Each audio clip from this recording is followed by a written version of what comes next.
starting a series of lectures on igneous rocks. These are rocks that are produced from the crystallization of magma and can be associated with the magma chambers and then volcanic eruptions. I expect this to be 5 or 6 lectures, and in your textbook, this is in chapter 4. As we get started in this, I want to remind you that we are sitting in the rock cycle, and now we're going to be at this top bit where magmas sit and crystallize. The rate at which they crystallize and the composition of those magmas is going to control the appearance of igneous rocks. So we're at these two arrows, both the crystallization arrow and the melting arrow. And notice that metamorphic rocks can melt, and sedimentary rocks can melt, and of course igneous rocks themselves can melt. All right, we're going to start with some definitions, and then we'll get into some real content. I suppose we could even draw the classic volcano with a straw magma chamber, plume erupting. All right, this is our world of volcanology and igneous petrology. Since I hadn't spelled igneous for you yet. And then petrology just means study of rock. All right, so that's where we're going to be now. Definition-wise, a magma is different than a lava in only one way. It's different in its geography. So a magma is molten rock underground.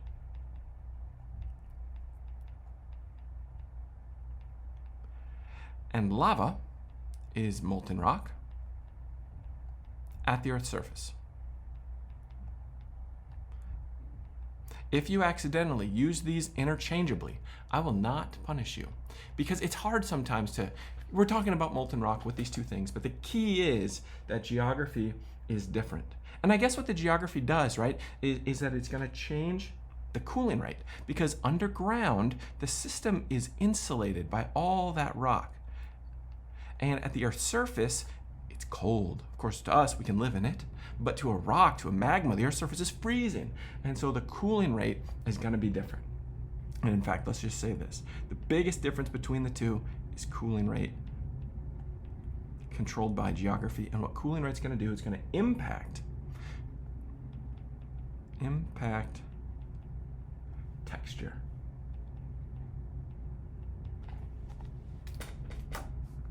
As cooling rate impacts texture, we can introduce two really important concepts for magmas and lavas, and that's intrusive and extrusive rocks. And this word intrusive means the rock cooled slowly underground. So intrusive texture, I should write the word texture here. Intrusive texture means that it is magma. It cooled underground while insulated, producing slow cooling. And if we have slow cooling, we have ample time, which produces coarse crystallinity, like 1 centimeter. The opposite of that is the volcanic situation, which is X. That was a sigh of disapproval of my penmanship. Extrusive texture. And extrusive texture cools at the Earth's surface. And we're going to write that down. Surface cooled fast. We did not give crystals time to grow in that volcanic environment, which produces then crystals that are fine. Sometimes so small we can't even see them with our eye. This word, by the way, says fine. I was just trying to draw it really little.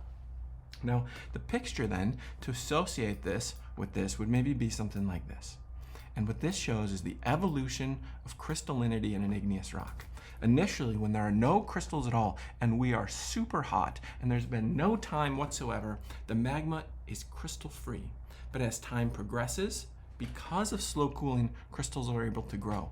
Eventually, we might get to a situation where we have the intrusive texture, which is coarse grain and interlocking at this end member, whereas these two are the textures we would expect to see in the extrusive igneous rock. So that's one way that we categorize igneous rocks, their texture, intrusive versus extrusive. The next is going to be magma composition. And magma composition means chemistry, and magma composition means, I guess we could say, flavor, like flavors of ice cream. And there are 3 distinct flavors. They're going to be controlled primarily by SiO2, which is silica bonded with oxygen, like we talked about in minerals in some way with the SiO4. And then the other element that matters a lot is MgO, so magnesium bonded with oxygen.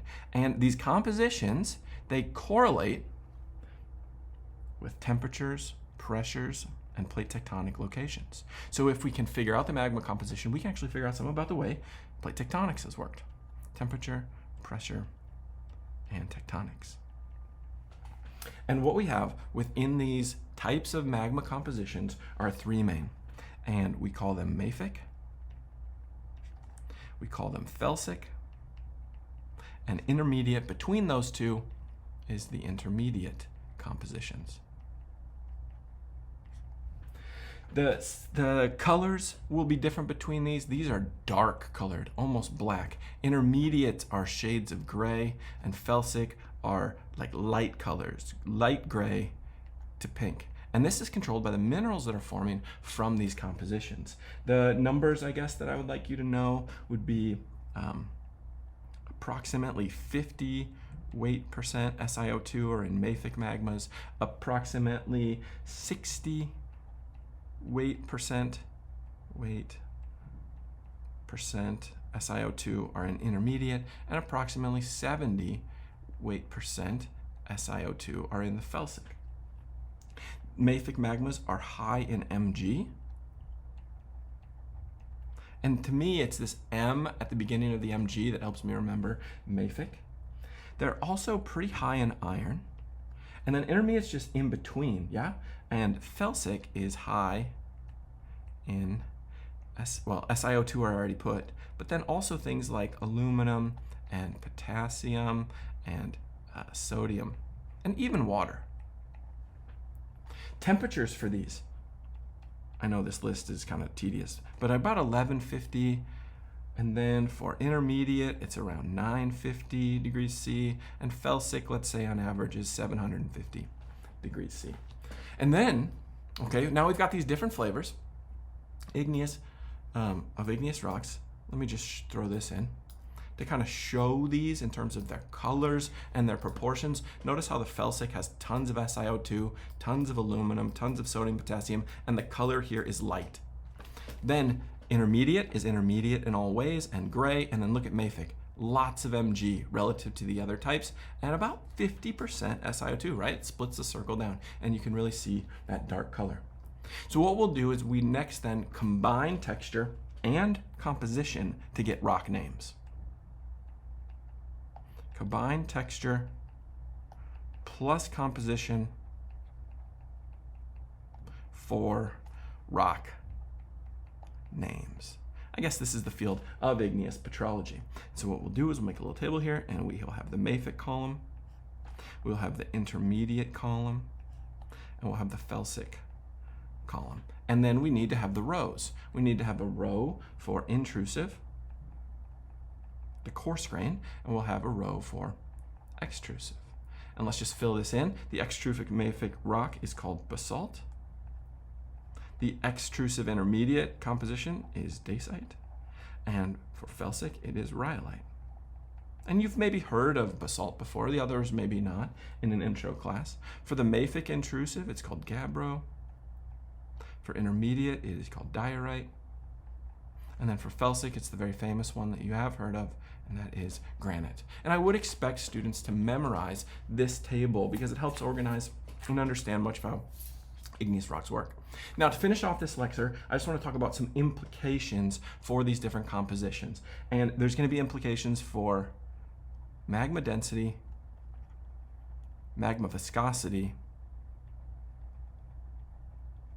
and then also, how do we say this? Magma volatiles. And there's some words here you've never heard of before. Magma volatiles.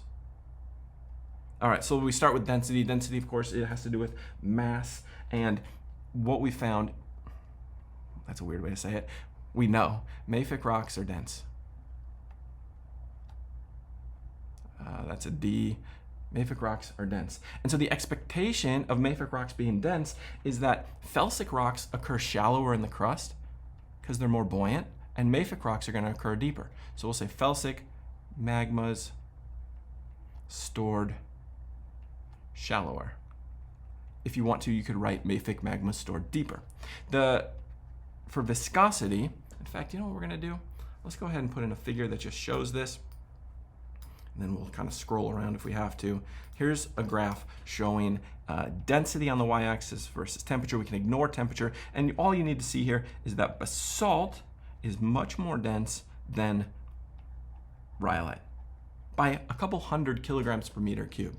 That means that has less buoyancy. All right, now viscosity is this graph right here on this y-axis, and what we can see is that rhyolite has a much higher viscosity than basalt. And that would have meaning, Professor, if you told me what viscosity was. What viscosity means is the ease of flow. Technically, it's the definition of its resistance to flow. And so what this graph says is that rhyolite resists flow much more than basalt. Rhyolites are much stickier and thick. And the reason for that is, more SiO2 makes longer magma molecules. And longer magma molecules can't slide past one another as readily, and so therefore it can't flow as well. And so the expectation we might say here, in fact, let's do that. Let's go expectation is that mafic lavas, basalts, or even intrusive flow faster. And that is true. And then finally, magma volatiles. Magma volatiles, a volatile is anything that is a gas at the Earth's surface. So magma is gas at Earth's surface. And so the types of magmas, or the types of volatiles we care about, are things like H2O, CO2, and sulfur. And what science has found, and I'm teaching you, is that when there is more SiO2, then more volatiles. And the most important volatile is H2O. And so what the expectation then is of this is that felsic magmas can grow bigger bubbles. They're going to turn into pumice more, which is going to matter for volcanic eruptions. The felsic magmas make more bubbles. And let's go ahead and put the word in here of pumice, and then in a later lecture you're going to see that bubbles make eruptions.